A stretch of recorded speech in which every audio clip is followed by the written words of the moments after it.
Enter the Mageslayer, an excerpt from the novel Rage of Night by Brian Belrad. It was a good day to die. All around Kelgor, men were screaming and burning. Soldiers hacked away at each other under the drumming hail of steel-tipped wooden shafts, while murderous flaming orbs tore through the ranks. It was the hell of war, a war with magic. There was no strategy, no force of arms that could prevail against such an enemy. Once magic had been brought to bear, friend and foe alike perished before the sweeping storm of arcane energy. All except Kelgor. Kelgor was a Mageslayer. He knew what to do to survive, what to look for to stay clear of the magic, and how to eliminate the threat itself. He raised his sword and charged. He kept his shield high and plunged back into the ranks of warring men, slipping through the storm of steel, seeking his target. Every time his blade lashed out, a man fell. Every time a weapon came his way, Kel smoothly avoided the blow, then dealt quick death to his attacker. He was more than a blade master, more than any assassin. He was the Mageslayer. He was untouchable. He felt the flow of the battle, let it suffuse him, and was one with it.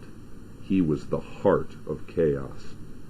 Another screaming ball of flaming death exploded off to the right, throwing bodies through the air like shrapnel. Kel took note of which way the devil spell had come from. It told him he was close, very close. Glaring through the darkness, between the smoke and steel, he caught sight of a swirl of fabric. Kel smiled the evil smile. Got you, he thought. He sprang into a dead run, dismissing from his mind the battle raging all around.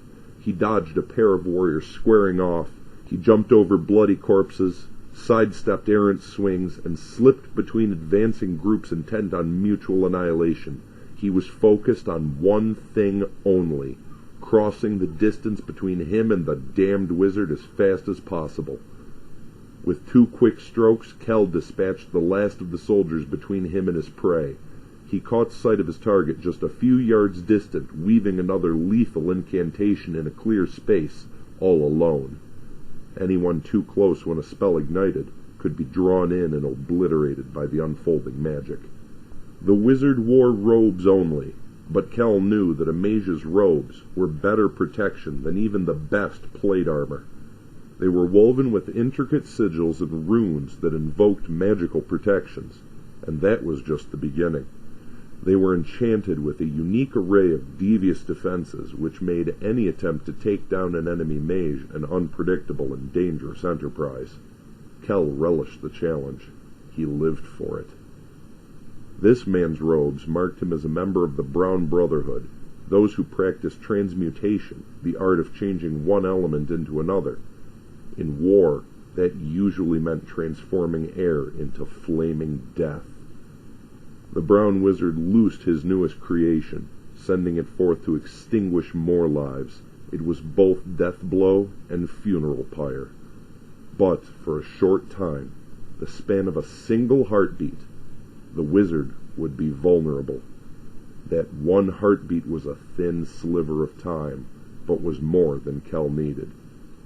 As the arcane energies blasted from the Brown brothers' fingers, Kel vaulted into the wizard's circle. Don't hesitate, he told himself. Hesitation is death. It invites the enemy to strike you down. Kel's heart beat as he began his charge. He came in from the side at the very edge of the wizard's peripheral vision. As he thundered across the distance like unleashed lightning, he whipped out the knife he reserved for only the most wicked of the gods' creations, wizards who used their talents for dealing death. It was time.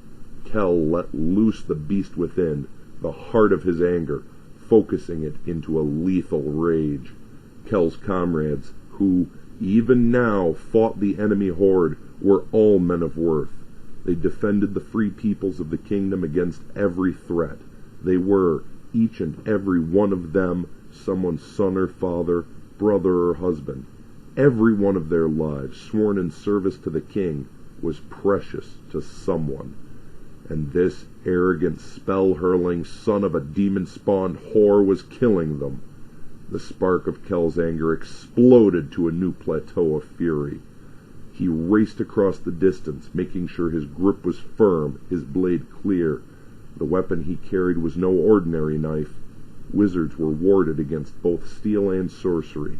For that reason, Kel did not slay with either spell or steel. The vaunted magical protections of wizards could not stop him. His was a blade of base obsidian. Even a wizard can never protect himself against everything. He can bleed like any other man if you can strike him, and he will die like any other man if you can kill him. And that is exactly what Kel meant to do. As Kel crossed the final pace to his target, he saw awareness dawn in his enemy's eyes. The brown brother turned towards Kel and raised his hands in a futile attempt to stave off the coming death blow. Kel grinned to himself, thinking, "You are mine." Time slowed to a crawl. The last instant of that one moment expanded into an eternity. In that tiny span of time, Kel could see the telltale twinkle in the man's eyes as he sought the power within. Sparks danced between his fingertips, each one seeming to hang forever in the air. The man might as well have been a statue. He had no chance. Kel darted to the right and struck. He powered the swing with all of his own pent-up anger, his rage, his fury. This wizard was responsible for the loss of uncountable lives. He had broken his solemn vows and had committed treason not only against his king, but against the people he had taken an oath to protect. He had betrayed the cause of freedom, of life itself. The penalty for any one of these crimes was death. Kel poured it all into his swing and let it fly. Kelgor was vengeance incarnate. He was judgment. He was the Mageslayer. Let the bastard feel my wrath. The blade bit through the soft leather beneath the man's shoulder, sliding between his ribs with a smooth grace. It came to rest deep inside. The Mageslayer felt the blade shatter. Kel's heart beat once again. Time resumed its normal flow as the brown wizard collapsed, dead at Kel's feet. The unformed spell died on his lips. Kel savored his kill, but not for the joy of the act itself. He killed for those who could not, and those who could not any longer. He took life away from one to save those of others. He was a guardian, a protector, a servant of the innocent. He invoked death to protect life. In that way, he was a mage in his own right, calling forth a power from deep within to do what no one else could. He killed without hesitation, without mercy, and without regret. He did what had to be done. Kel turned around toward where the fires of war still raged on. There was more work yet for him to do. It was a good day to die, but it was a better day to live.